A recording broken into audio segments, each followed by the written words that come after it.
For my next trick, I will need the top two cards. In this case, I'm having here the Queen of Hearts and the Queen of Diamonds. And I'm just going to place them on the table so you can see them the whole time.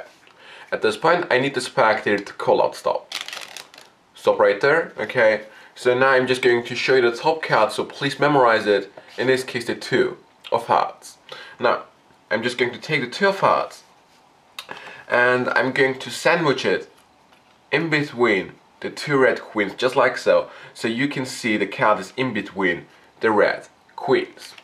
Now, I'm going to try something very magical using the red queens. Now watch carefully. I just have to square them up. So 1, 2, and 3. And as you can see, the selection is gone. Now, maybe you will ask, where is the selected card?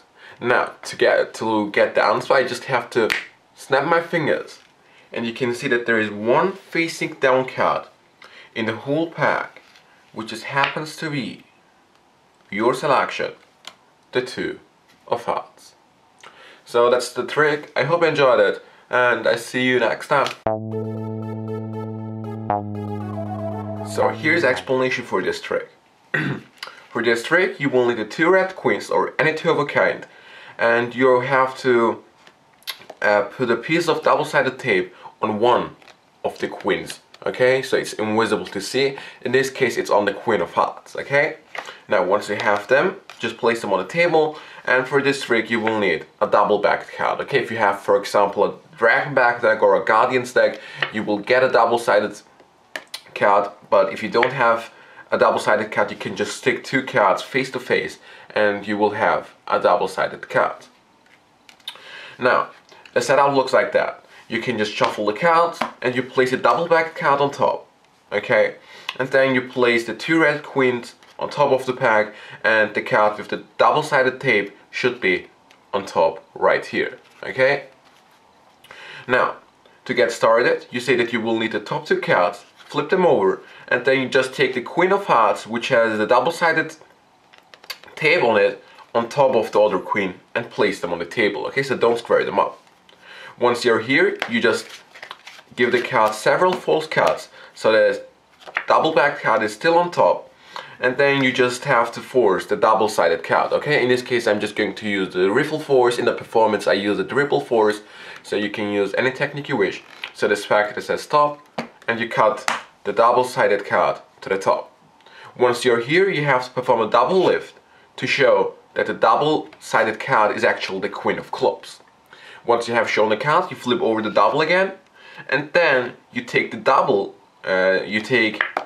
double-sided card, okay, and the spectator thinks that you have here the selection, and you place it in between the two red queens, okay, and don't square them up again. Now, as you're talking to the spectator, you have to perform the Brownie reversal with the top card. So you catch a break, transfer it to a thumb break, and then take a half of the cards, place them facing up on top, and then take the remaining cards underneath the break and place them facing up on top too. Once they're here, just cut the cards, okay, and place them facing up on the table. Now here's the magical part of the trick.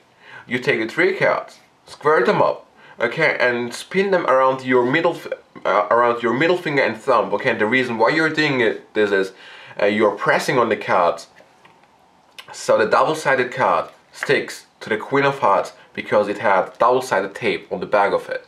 Okay, and then you say 3 and you show that the selection is gone. Once you're here, you just have to snap your fingers, spread the pack to reveal one facing down card in the middle of the pack, which just happens to be the Queen of Hearts, the selection.